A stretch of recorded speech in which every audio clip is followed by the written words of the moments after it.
Hey everybody, Todd Mitchell. Welcome back to Game Dev Breakdown.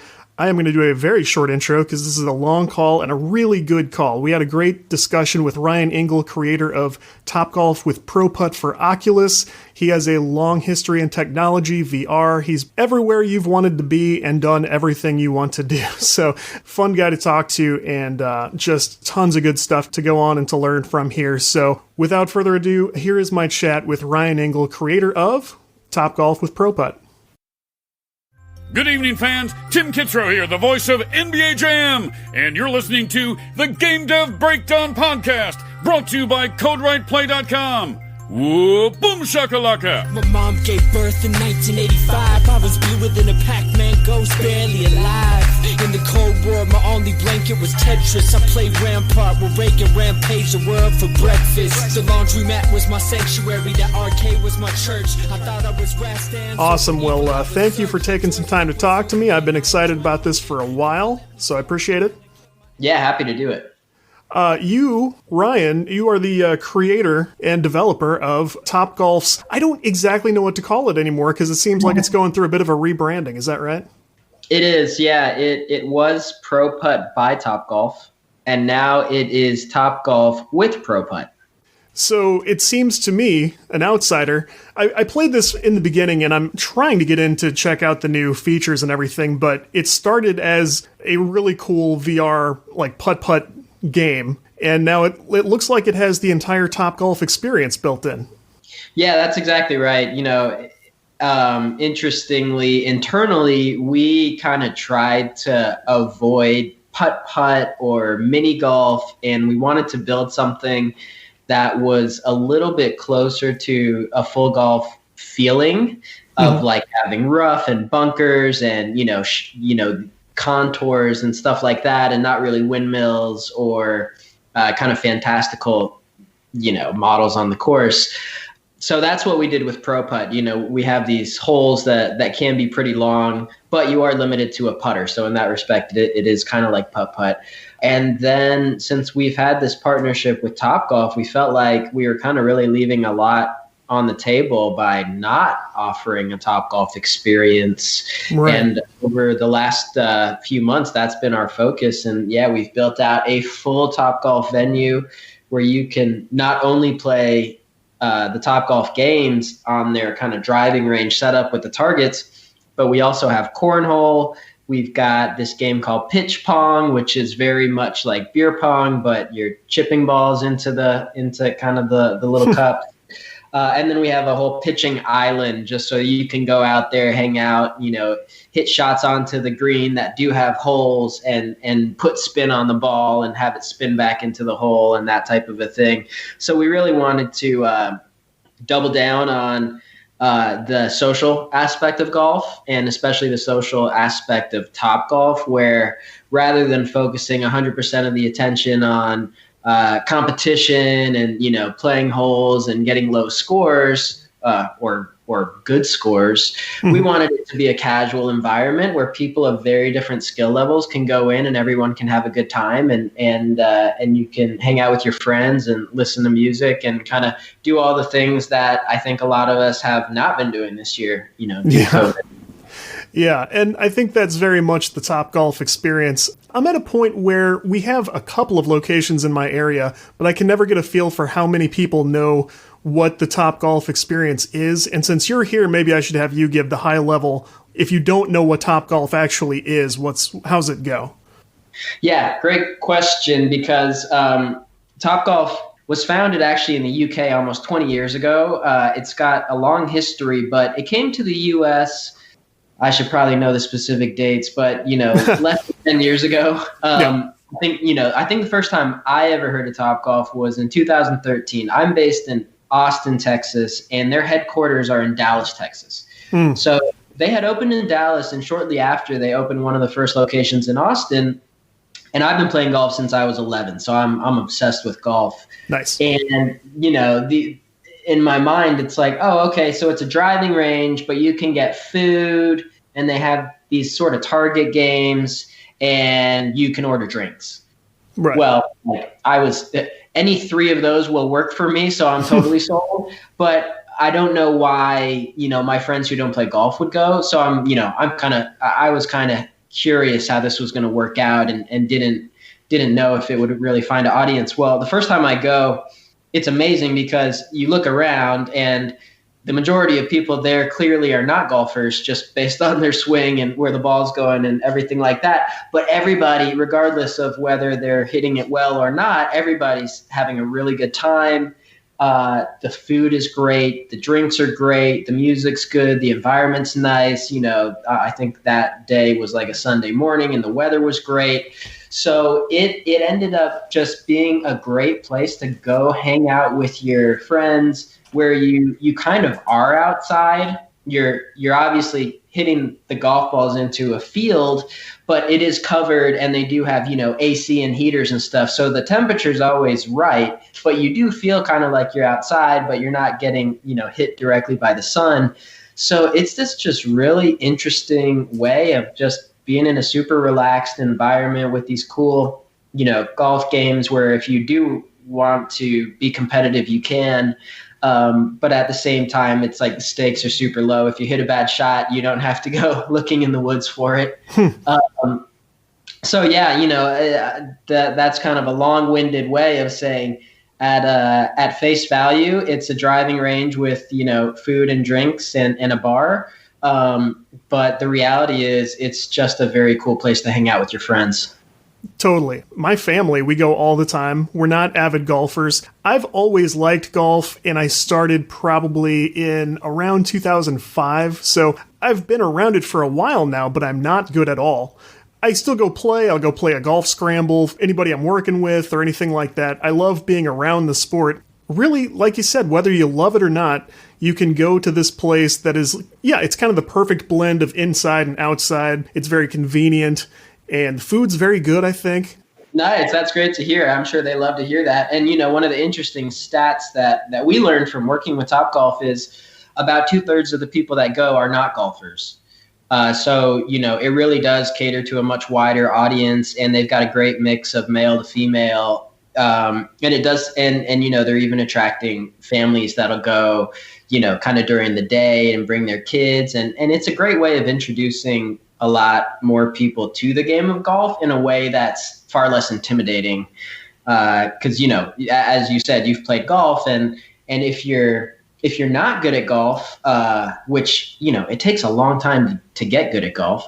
And if you're not good at golf, it can be a very awkward and, kind of embarrassing experience that anyone who's played golf can, relate to, because everyone starts out as a beginner, and there are just kind of a lot of unspoken rules, and you got to, miss your ball or chase your ball a few feet in front of you. And it's like, that just never feels good, or you miss a short putt and that doesn't feel good. So golf as a sport has a very high learning curve.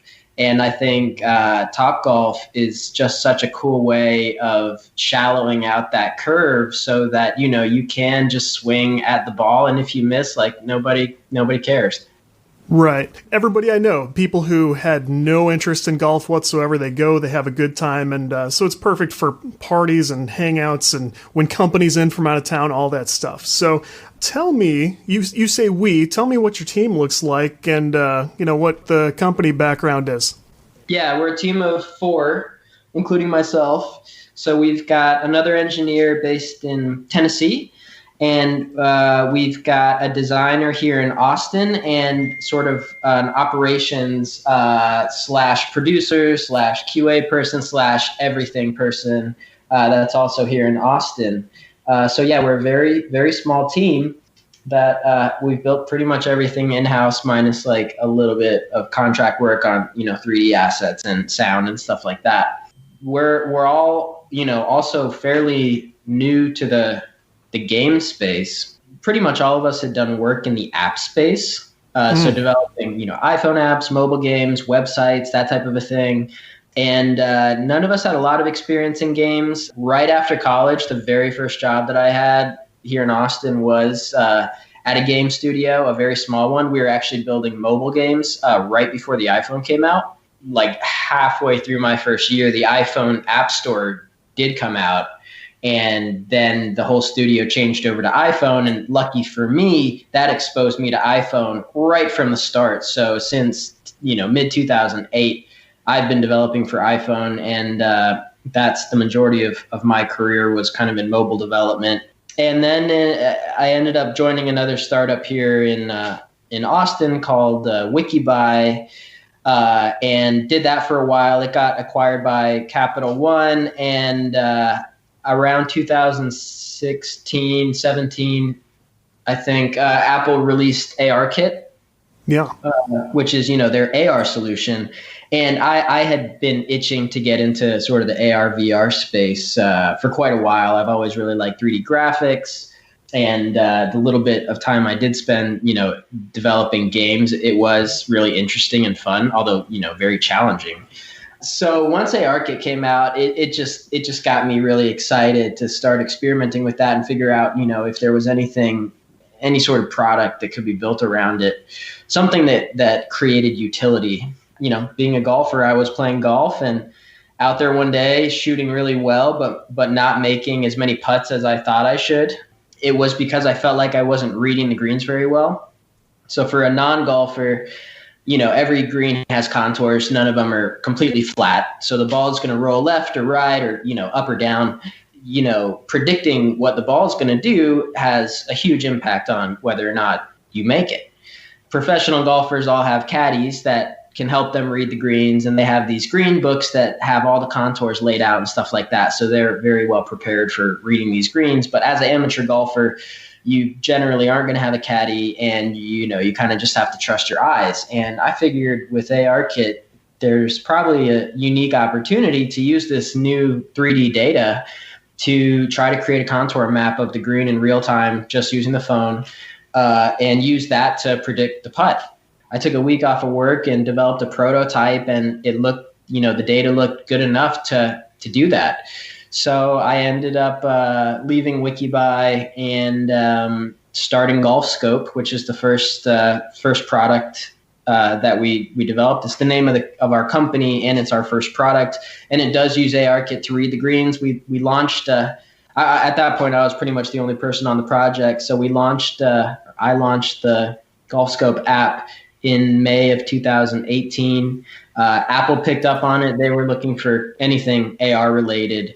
So we got featured, top of the App Store, featured in the sports category in a bunch of different spots. And that sort of took off. And it kind of got me thinking that, maybe it was time to grow a team around this. So I did that and hired some folks. And we ended up building a putting game that didn't have anything to do with AR, but was full 3D, where we used the same sort of physics engine from GolfScope and allowed you to putt on this mobile game called Simply Putting, which is still available, completely free. Still something that I still play and I find a lot of enjoyment from, but we never really had a good model for monetization or growing it or anything like that. And then the Quest came out, and so that was, May 2019, the Quest comes out. I had been very interested in VR from the moment I tried the Vive, I think in 2016.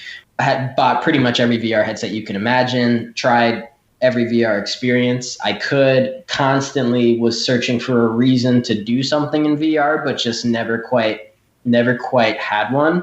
Mm-hmm. And then when the Quest was announced and then it came out, I again sort of quote unquote took a week off of doing sort of the day job for GolfScope and ported our physics engine over into Unity and got it running on the Quest and hit that first putt on the Quest where you're standing over the ball and it was like a 20-foot putt with some break, and I hit it to like within a few inches, and I was like, wow, okay, this feels like putting. So that was kind of, at that point, that was kind of it. And we agreed as a company that we're going to focus all of our attention on VR for the next little while and try to come up with something that we can get into the store. And initially, we really wanted to focus on training. So we actually attached the Quest controller to a real putter. and we were using that to hit putts. And again, just like felt so good. I mean, every little action that you do, with the putter translated in VR instantly into that data. We even built a little analysis tool so you could see the path of your putter. We analyzed the rotation of the club, the arc of the club, and came up with this really cool interface where it told you all these details about the club. And we talked to a bunch of different golf companies about it. And the reality was, as soon as someone tried it, it was like, wow, this is awesome. The potential is obvious. But whenever we talked to people about it that hadn't tried it, and especially people that hadn't tried VR in general, there was no amount of sales speak that we could use to convince them that this had any legs, right? It was just impossible. It was just an impossible sell. Like, we're having to sell them on VR, and then we're having to sell them on VR being used to improve your golf game through putting. So it was just too much friction, and we kind of recognized that the VR market is gamers right now, and this was a year ago. So we decided, okay, you know what, let's put this training thing on the back burner, and let's just get a good golf game out there so that we can at least gain the experience that we need to one day circle back and build tools for golfers.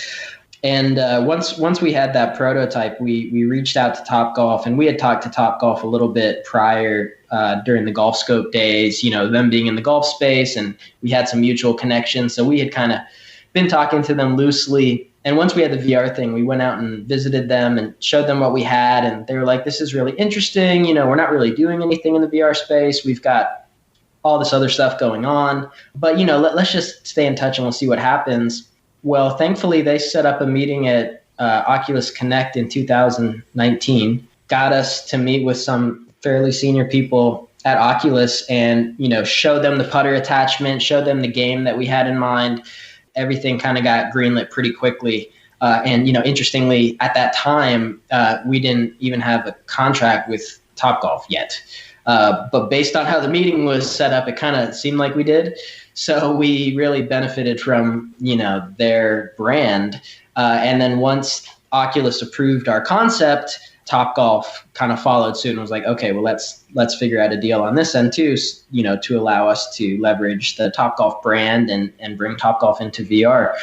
So yeah, long-winded story, but that's kind of how we got to where we are here.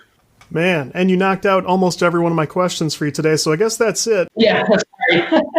No, you mentioned how good that first putt felt. When I first jumped into Pro Putt and took my first shot, and it was wildly off track, and it was a terrible shot, I went, this is perfect. This is amazing. Just like my real golf game. Just like when I really putt. It was incredible.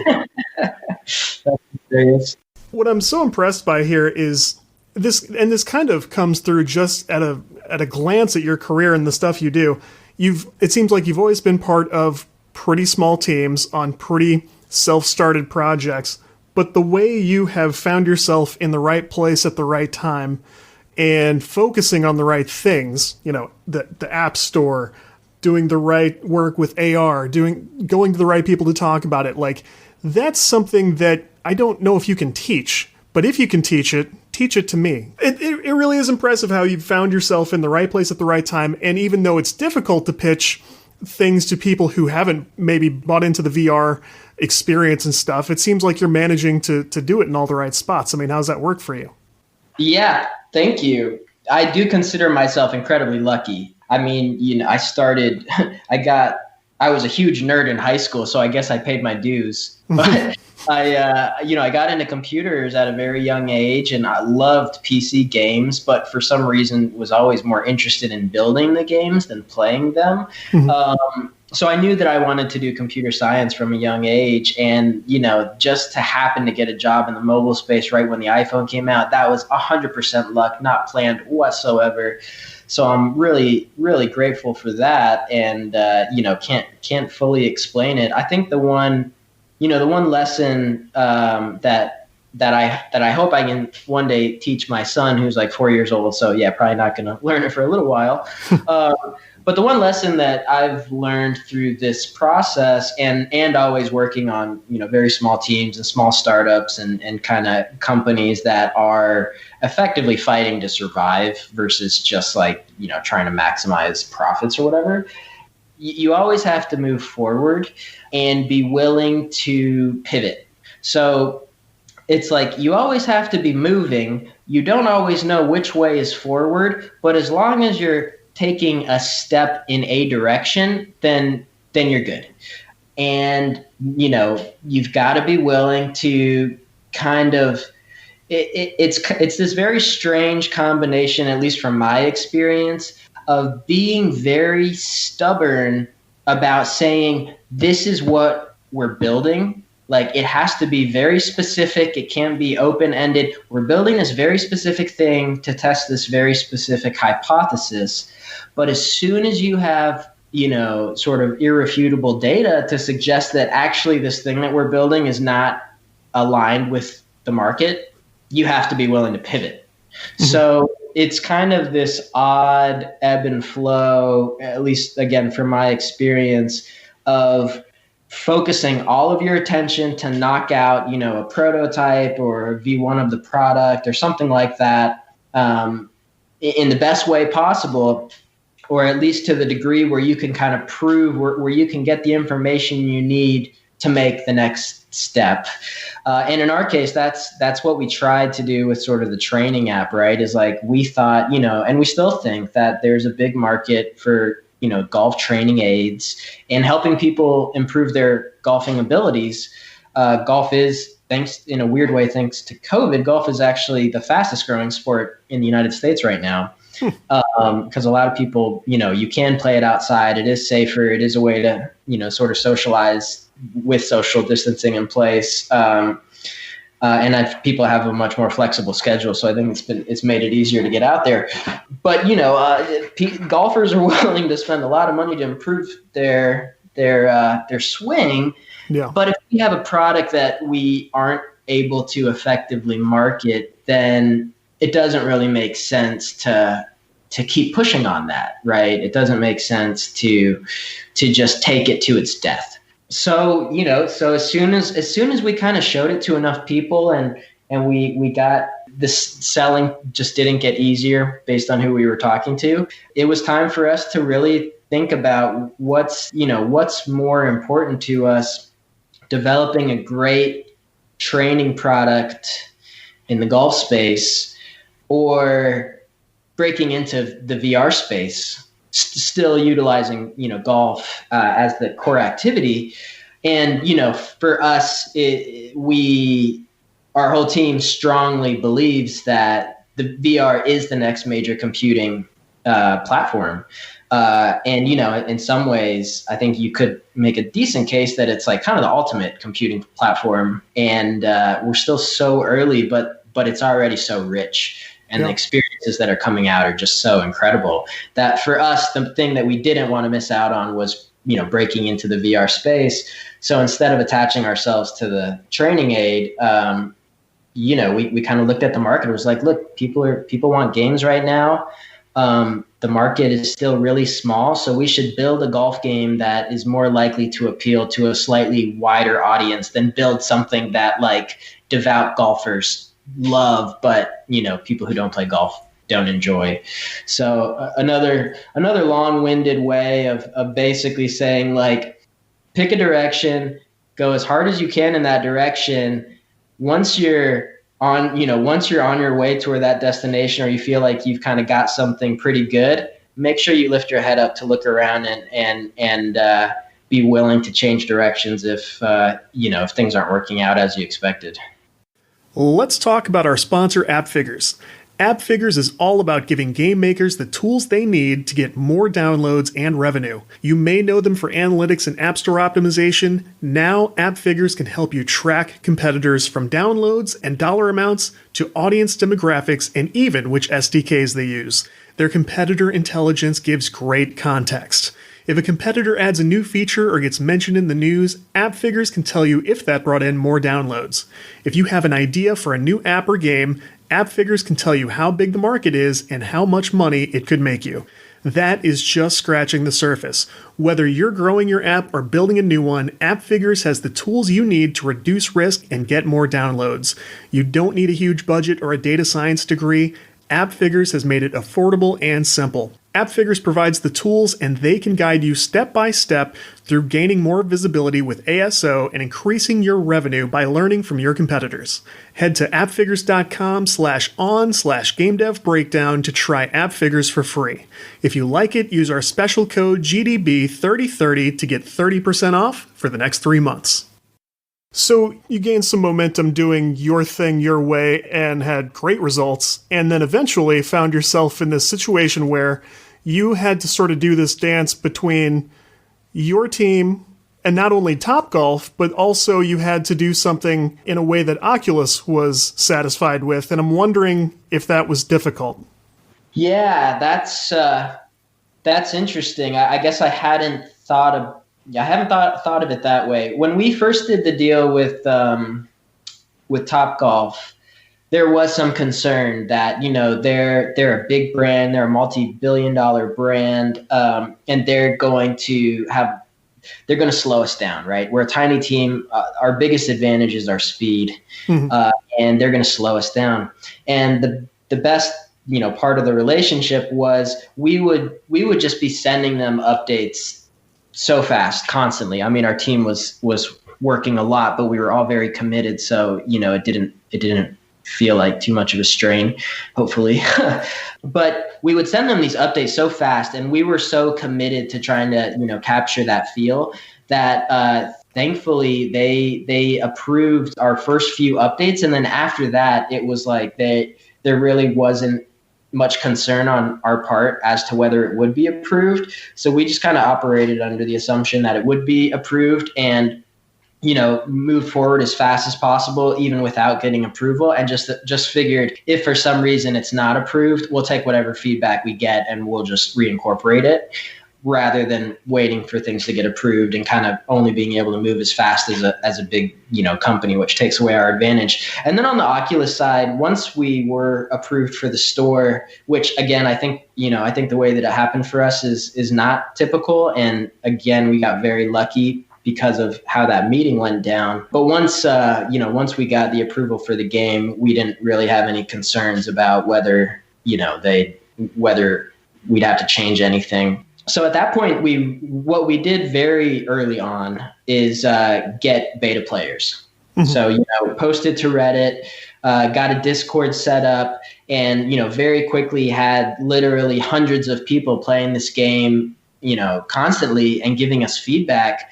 And we went through, I think, like 7 iterations of the beta before we finally released it.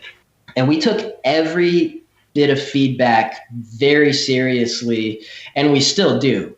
I mean, we've our producer or operations guy, Rob, has played in so many matches with either beta players or even just people who leave like a 1 or 2 star review. He's played in so many matches with them and spent so many hours with, you know, these individual people just to figure out what their issues are so that we can, you know, get them fixed, and, you know, converted a lot of these sort of low rating people into high rating people because at the end of the day, we really care deeply about our product. And if you're getting feedback from one person, it's safe to assume it's affecting a lot more people. And none of that's to say that our game is bug free, because we do try to create as many features as possible, which generally means more bugs. But hopefully over time we've kind of shown our community that, like, if you've got thoughts or feelings about what would make this a better experience, then like we 100% want to hear them. We may not always agree with them, and we may. I know I personally tend to have a natural reaction of getting defensive when I hear something, negative about my work, because sure. I do care about it. But at the end of the day, we're going to take it very seriously. And if it's something addressable, then, that's what we're going to do. So I think because of that approach and because of how we, got real players playing the beta from pretty early on, we didn't really have, we didn't really spend much time worrying about, what Topgolf would say or what Oculus would say, because we figured if our beta players like it, then that's kind of, more important. That's something so interesting to me. I've always been an enthusiast of VR, but I've only been a VR hardware owner for a few years, a couple of years actually. So the idea that here we are in the future, if you find a low reviewer or a reviewer with serious doubts about your game, you could invite them into a virtual space with you to sort of like, let's do this together and I want to hear your innermost thoughts. You want to talk about the confidence you would need to do that in the first place. That's impressive. Yeah, like I said, I got to give 100% of the credit to, Rob, who has talked to every single one of our players and run our whole Discord and done all of that stuff. Cause he's got much thicker skin than me. And, and yeah, it's, it can be brutal. It's tough not to focus on the negative sometimes, right? You get like 10 5-star reviews and 1-1-star review. And all you can think about is like, what is this 1-star player talking about? Like, oh, yeah. So yeah, it's tough, but it's also the only way to improve. It's like, if you feel like your product is perfect, then you might as well quit, because there's no way you can make perfect better. So I think we just go into it with the knowledge that it's not perfect. Frankly, it's never going to be perfect. So there's always going to be room for improvement. And if these people really are having these issues and they're willing to take the time to talk to us about them, they're obviously seeing something that we're not seeing. So we really consider it, we're really grateful that people who do leave, negative reviews, for the most part, have been willing to hop in with us and give us their feedback, and in a lot of cases change their reviews. And in a lot of cases we fix the bugs that they bring up, and they bring up legitimate issues. So it is it's like a very interesting community experience to be able to build, a game and then be able to hop into multiplayer and play with someone who, doesn't know that you worked on the game, and just hear very candid feedback, for better or worse. And then, have a real interaction with this person, and VR interactions just feel so much more authentic to me anyway, than what you typically get on a flat screen. It's true. I grew up playing games mostly alone. I definitely had neighborhood friends who we'd play Nintendo 64 together and all that stuff. I get the sense we're in a relatively similar age range. You've got a 4-year-old, I've got a 5-year-old. So you kind of know these same memories from the 90s and 2000s and everything. But yeah. I played mostly solo. So VR is sort of forcing me to adapt a little bit. And I'm simultaneously thrilled by this and horrified, because I'm interested in cool, I can play with these virtual objects, I can manipulate things with my hands, I can go sit down at a table and play a game of poker against other real people this way. But at the same time, I'm looking at this thing on my, I forget the name of the poker game that's real popular on Quest right now, but I'm looking around for a button, and this person next to me can see me doing it, and he's like, click the thing on your wrist. And I'm like, oh my, I gotta get out of here. I can't take this. I hear this guy breathing next to me, and he's looking at me work my menus. I don't like this. But it is really cool to have that sort of experience. And before we get too much further, I feel like I have to talk about this one topic, because it's kind of how we met on Twitter. I think I first ran into you. It's by total coincidence. I had just found this game. I had played it a little bit. I was excited about it, showed it to my wife and everything. And then the topic of Facebook account integration came up, of course, blah, blah, blah. I saw a very reasonable comment come from somebody, which turned out to be you, and it was very similar to what I thought, which was maybe it's not ideal, but this is business, who cares? I looked at your bio and found out you were the creator of this game I've been playing. I'm like, I'd like us to be friends. But what do you think about this? Yeah, I mean, obviously the whole Facebook thing is a very loaded topic, and I do actually have very strong feelings about it, and I don't consider myself to be like sort of, I don't know, complicit in it, or just like, oh, whatever, like I'm making money, screw you guys, the haha. Sure. Like, Yeah. I think the way that I look at it is the Facebook account integration to me is not that different than the fact that you need an Apple account to download apps on your iPhone. And you can't download apps on your iPhone if you don't have an Apple account unless you jailbreak your iPhone, which is not supported by Apple. So, I think I really don't see it as being entirely different. I mean, sure, there was an Oculus account before. Frankly, my guess is the engineers who supported the Oculus account and the engineers that supported the Facebook account are like, this kind of sucks for us to have two account systems. We're the same company.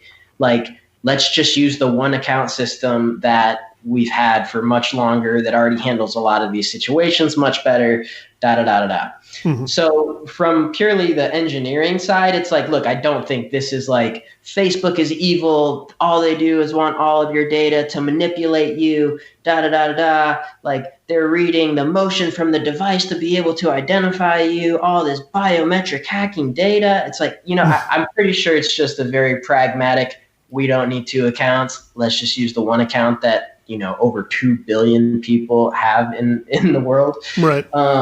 So from a pragmatic perspective, that's like kind of how I view the Facebook account requirement is like, yeah, it's really not that different than an Apple requirement. The other stuff I feel like I don't think these are illegitimate concerns. I do think that we're at a unique time in history where a data company like, Facebook, Apple, Google, Amazon has so much data on so many people that they are very good at determining trends and placing people into groups to, group similar people, and then have a very good idea around what those people will react to. Mm-hmm. In terms of what we show them in the feed, what products we show them if you're on Amazon, what search results they show if they're Google. So we're at this very interesting time where, this data is creating an incredible, almost wisdom of the crowd solution to understanding people. And more data is only going to make that understanding better. Where I tend to react on Twitter sometimes is I don't think that Facebook is inherently evil. I think that they are faced with some of the most challenging, I don't know if moral is the right word, but, challenging solutions in terms of what is the right thing to show to people.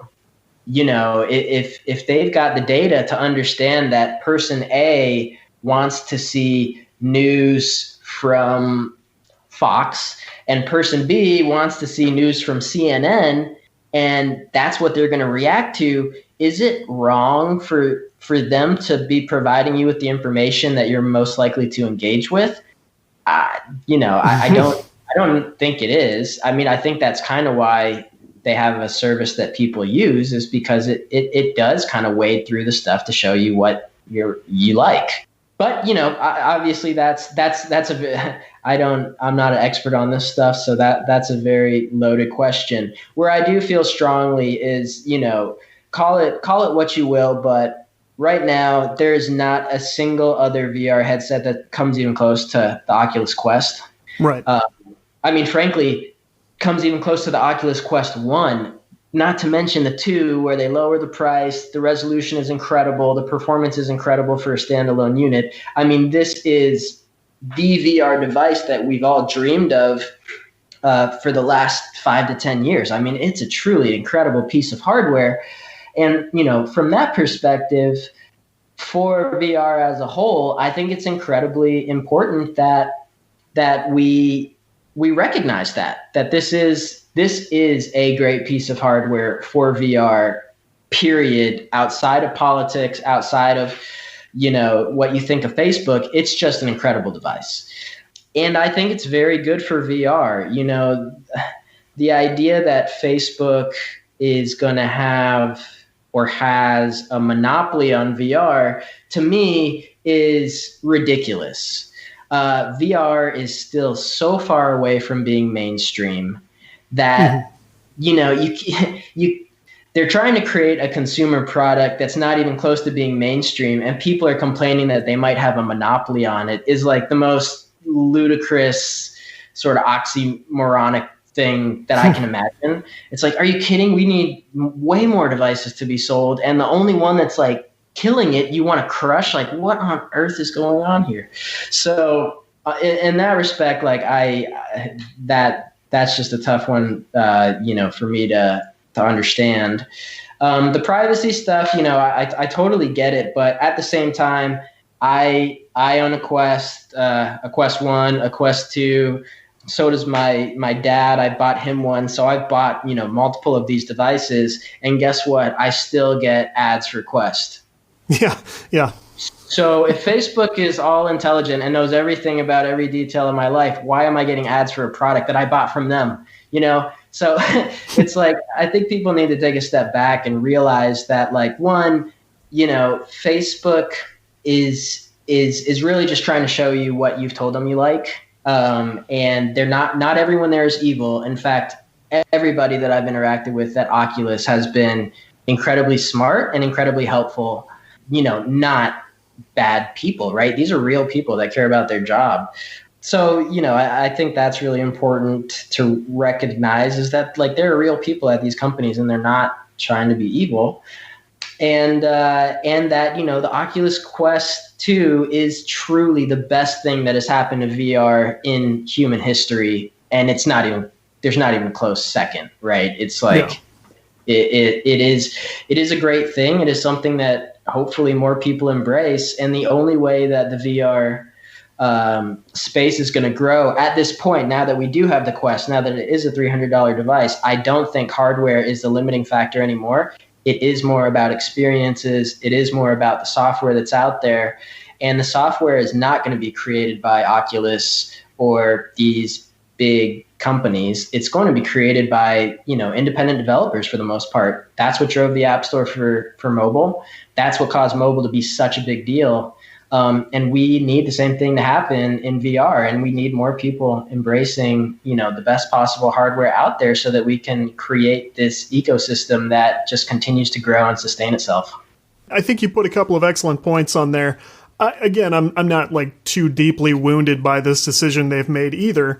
I haven't bumped up to the Quest 2 yet, just hasn't come up. I probably will before too long, especially if I need to cover any more like virtual conferences, anything like that. That's something that really took off during the quarantine. And I noticed, like, if you go on, like Altspace VR, that kind of thing, if you're trying to watch a presentation in the first Quest, it's actually pretty blurry and kind of unworkable. That's the only time that limited hardware really showed itself, a little bit. And that's really neither here nor there. But I do get that they had to either, like, one of three things. They could ask the mass market to create Oculus accounts, or us to use Facebook accounts, or continue to support two systems. The people I've talked to from Facebook, the few times it's happened, they're always talking about everything is at scale, at massive scale no one else has to work with, short of maybe, Microsoft doing Windows and stuff like that. But,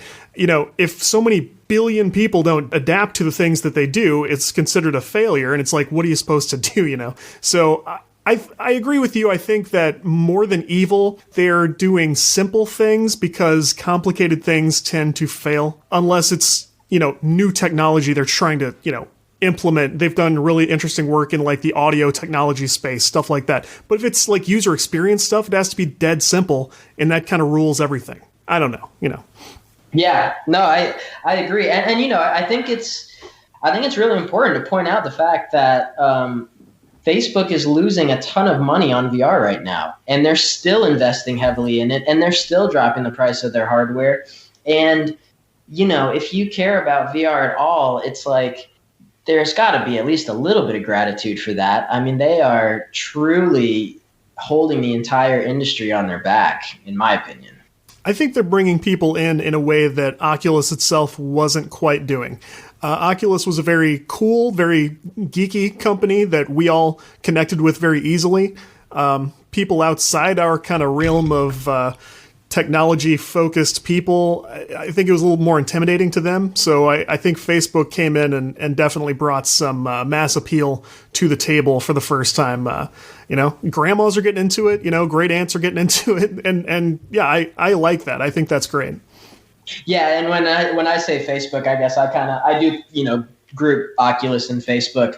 I agree with what you're saying too, but I also mean that their Oculus as their own independent company, it would have been very difficult for them to find investors that were just willing to lose billions of dollars every year in order to produce a mass market affordable headset. Whereas, Facebook can do it and their stock doesn't even really get affected because they produce a lot of revenue. So anyway, it's certainly easy to say, Oculus would be so much better if they got split out. But once you start to look at the economics of it, it's like, okay, but who's going to fund this multi-billion-dollar a year loss? And, you're going to just replace Facebook for somebody else that has a ton of money and ends up, with a ton of control. So I just feel like it's important to be, practical. And the reality is, if the Quest 2 or whatever the next version is takes off in any meaningful way, it is going to create a massive market for competitors. And we're so early that in my mind, the idea of even worrying about sort of monopoly, it's just kind of putting the cart before the horse. Yeah, I totally get it. So as we kind of wrap a bow on this thing, is there going to be more development stuff on the way, new features coming out, new anything, or is it yet to be seen? How's that look? So thankfully, we've kind of released our last major update for the full Topgolf experience last Friday. Between now and Christmas, the plan is really to mostly just be patching up any issues. We do have one more surprise coming that I can't mention quite yet, but it is something that I think anybody interested in getting the game is going to be very, very happy about. And then our long-term goal is to continue to bring golf to VR in every way imaginable. So with Topgolf with Pro Putt, we feel like we've got a pretty good handle on sort of the casual side of golf, right? It's not pure traditional golf. It's got Topgolf now. It's got Pro Putt. Those are things that, hopefully people of all ages and all skill levels can go enjoy together. The next major conquest for us is going to be recreating the traditional golf experience and having real courses. And, hopefully one day you'll be able to play the course that's down the road from you, not just famous courses, but our ultimate goal is to recreate literally every golf course in the world in VR in a way that feels just like being on the course, in a way that, allows you and your friends to basically just play golf more often. So we're committed to VR and we're committed to golf as a sport. And our company goal is to just grow the game of golf using technology. Awesome. Very cool. So where can people go to check out more about you, more about your work, anything you can think of? Yeah, let's see. Well, the best bet is to just check out Topgolf with Pro Putt on the Quest right now. I think that for me, that kind of represents my work as a whole. If you, for some reason, want to connect with me, on Twitter, it's Engle820, or if you want to, connect with me on LinkedIn, you can actually just go to ryanengle.com and it'll bring you to my LinkedIn profile. But yeah, no, I'm, and like I said before, if you do play the game and when you have any thoughts whatsoever, join our Discord, send an email to help@golfscope.com, reach out to me on Twitter, whatever it is, reach out to us. And I promise you, we will absolutely read your feedback and take it very seriously. And we feel like for us, this is kind of, step one of the 1,000,000-mile journey. So we're really excited to just keep making the experience better and just keep growing with VR as a whole. Cool. Well, Ryan, congrats on the success of the game so far. We will look forward to whatever's next, and we'll check back in with you in a while. Awesome. Thanks so much, Todd. It was a real pleasure talking to you. Likewise. Thank you.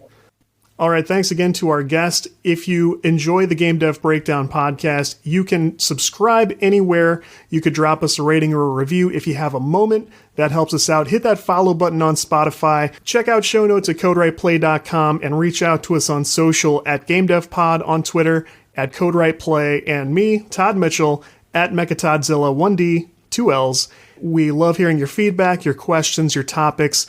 Be on the lookout this weekend. We are still planning to do some event coverage for Indie Games Expo 2020, and we're going to try to stream it. And if we don't get to stream it, we're at least going to do some podcast stuff for the following weeks so we can keep good stuff coming to you well through the holidays and into the new year. So sub up, check it out. That's it for me. We will check you out later next week.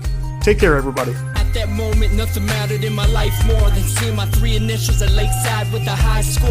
But now I'm older, there's no quarter to resurrect the hit reset. It's either game over or success. I'm walking towards a light bright, no regrets.